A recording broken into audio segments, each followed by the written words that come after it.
So yes, a lucky few got the chance to spend some extended quality time in the zone exploring what Stalker 2 Heart of Chernobyl has to offer, and ultimately giving us a sort of review in progress of what we can expect from the game when it finally drops on November 20th. Also, by the way, no story spoilers here, so you have nothing to worry about going forward. And while this is one of the most beloved survival gaming franchises around, there are still concerns. How's the AI? Are the graphics holding up despite worries in early development? Is this game difficult enough, or has it been watered down? And most importantly, has the game kept the franchise's DNA and identity? Well, there's a lot to discuss, and we're going over all of it. So let's dive in. And get this, to celebrate the launch of Stalker 2, I'm giving away one copy to one lucky subscriber, so check out the pinned comment for a chance to win a copy of Stalker 2. So yes, since the original Stalker games, fans have been captivated by the unique, intense experience that GSC Game World delivered in the zone. Now, this irradiated wasteland is inspired by the real-life Chernobyl exclusion zone, of course, and has been the perfect playground for horror, sci-fi, and FPS enthusiasts for years.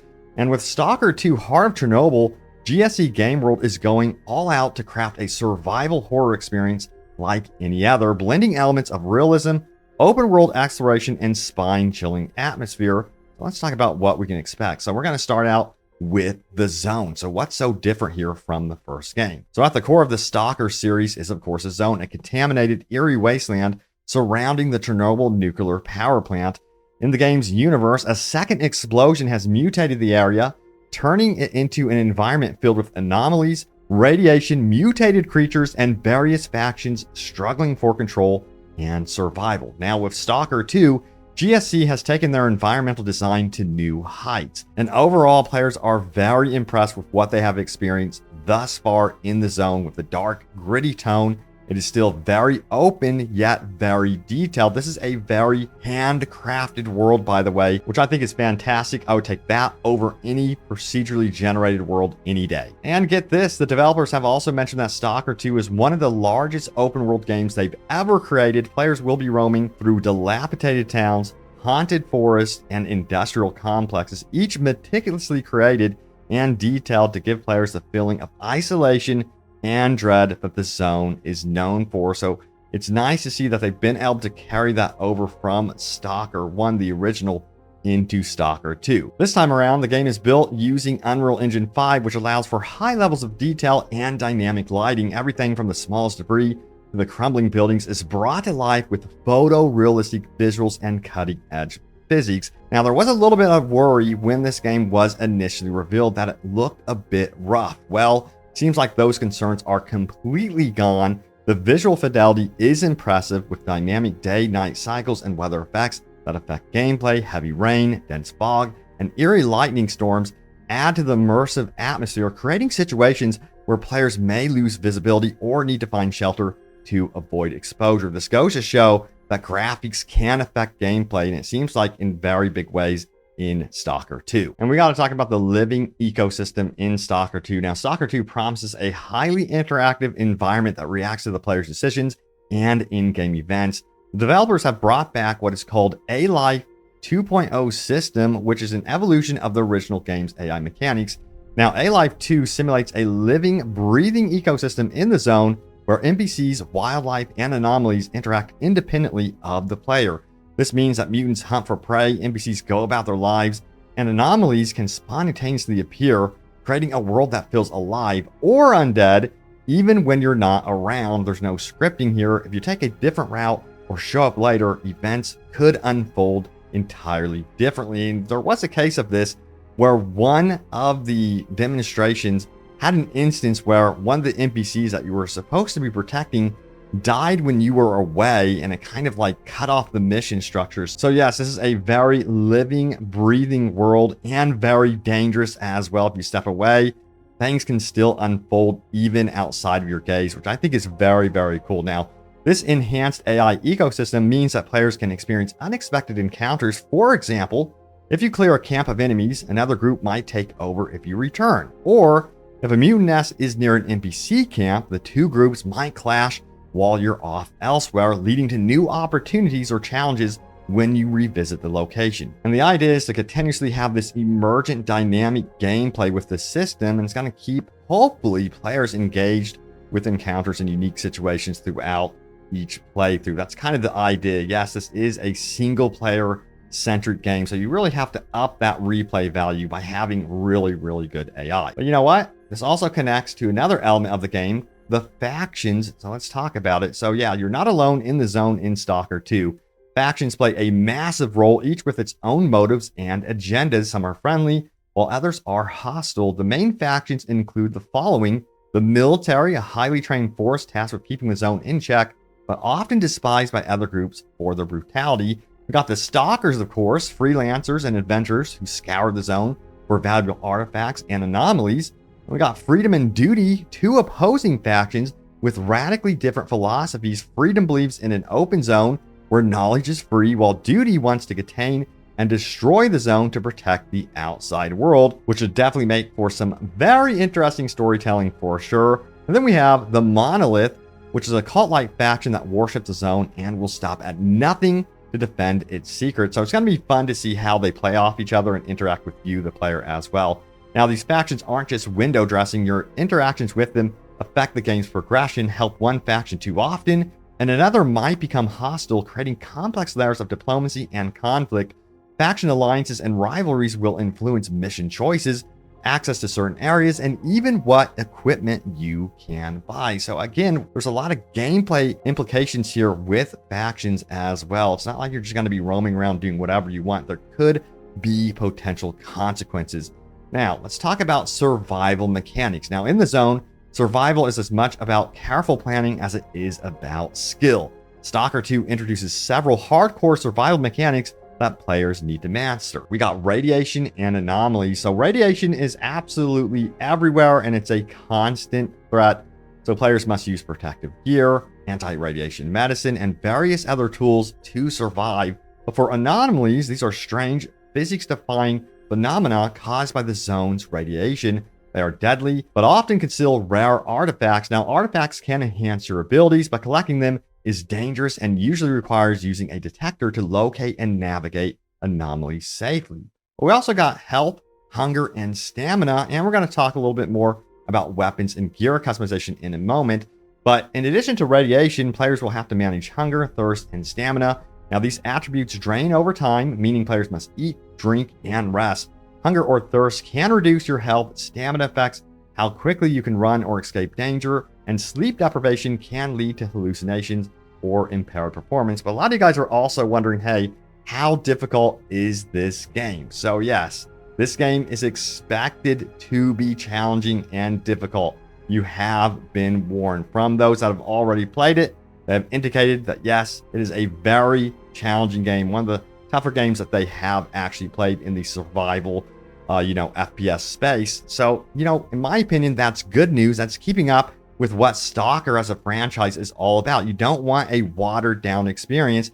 And from what we're hearing so far, that is not the case whatsoever, that this is actually keeping to the DNA of what the Stalker franchise is all about. So that is excellent news so far. Now, weapons and gear customization. Let's talk about it. We got weapons in the zone that aren't the shiny, pristine firearms you see in other shooters. Expect rust, degradation, and the need for constant maintenance. Now, Stalker 2 brings back weapon customization, by the way, allowing players to modify their gear with scopes, silencers, magazines, and even specialized ammo types. Now, the durability system requires you to repair and maintain your weapons, and scavenging for parts becomes a vital aspect of survival. So you can see, when all this combined, radiation, stamina, hunger, health, and of course, this system where your weapons can degrade over time, there's a lot to manage, and this is something that I'm really, really looking forward to. But you also have to worry about the mutants and the monsters of the zone. So yes, let's talk about it. Stalker 2 ramps up the horror by introducing a variety of mutated creatures. Each mutant behaves differently and has its own set of strengths and weaknesses, by the way. Some examples include, we got the bloodsuckers, stealthy, fast, and capable of turning invisible. These creatures hunt in the dark, and if you hear their breathing nearby, it's often too late. We also have the pseudo giants, massive tank-like mutants that can crush anything in their path. These are definitely going to be very difficult. And the snorks, deformed, animalistic creatures with frightening agility, able to close the distance with players in a second. And of course, you do have the worst of the worst, humans, which you do have to run into and deal with them as well. So yeah, in some cases, it might be smart to actually stealth your way by some of these enemies instead of engaging them head to head, because of course you're going to want to conserve ammo and also, yes, your weapons as well. So there's a lot to consider. You just don't want to go in and engage with the enemies. And from what players have experienced so far, they say it is extremely challenging. Some of these creatures and some of these enemies can take you down within 1 to 2 hits. You have to be extremely careful. And it goes to show that, yeah, again, stealth might be the go-to choice. We've got to talk a little bit about story and choices. Again, no specific story spoilers here, but this is important to set it up. So, of course, you play as a lone stalker trying to survive and uncover the mysteries of the zone. Now, the storyline is actually non-linear, with multiple endings determined by player choice. Every interaction and decision can have lasting consequences, from the people you ally with to the factions you support. So it goes to show that everything has a certain weight to it. You just cannot wing it in this game. There will be dire consequences for sure.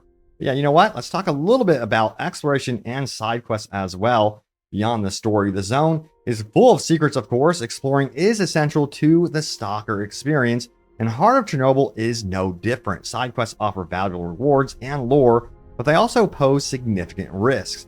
From abandoned labs with supernatural occurrences to hidden caches containing rare gear, exploration often puts players in terrifying situations where the line between friend and foe, real and imagined, can definitely blur. So expect some very mind-blowing experiences here because, yeah, you're definitely going to want to go off the beaten path. This is what this game is all about.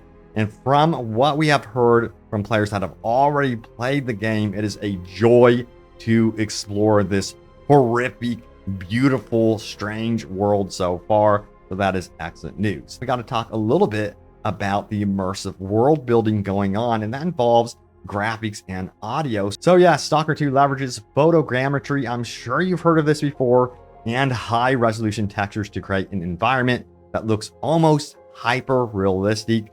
Gone are the worries about this, struggling in the graphics department. Now, combining that with a dynamic audio system amplifies tension and suspension. So they really focused up on the sound design. You can't have like that good survival horror type experience without the unsettling quiet of the zone. Every gust of wind, distant howl, or rustle of leaves feels lifelike, enhancing that immersion, which is great. Now, also, let's talk about beyond the actual vanilla game, I would call it. Let's talk about mod support. So yes, one of the most beloved aspects of the original Stalker games was the extensive modding community that kept the game fresh for years. Now, Stalker 2 aims to honor that legacy with official mod support. GSC Game World has confirmed that players will have the tools needed to create new content, whether it's weapons, missions, or even entirely new zones.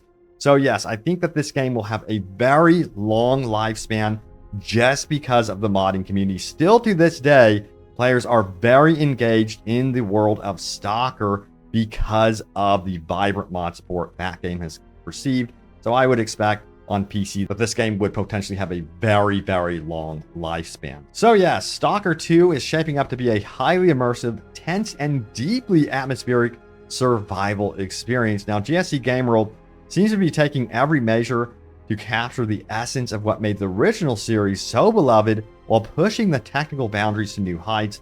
From the Alive 2 system, which brings the zone to life, to the dynamic weather and day-night cycles, everything about the game is feeling meticulously crafted to immerse players in its dangerous, haunting world. Now, for fans of post-apocalyptic settings, horror, and hardcore survival mechanics, I really do think Stalker 2 is setting up to be an unforgettable journey in 2024, and I do believe it will be many of your Game of the Year type games for sure when it's all said and done. And I'm going to go out on a limb and say that this could be many of yours Game of the Year of 2024. We'll see if that pans out to be true, but I think this is shaping up to be something potentially very, very special. I'm only hearing very good things so far from the early time with the game. So yeah, stay tuned here for more news and updates about all things Stalker 2. I have you guys covered, and good luck in the zone.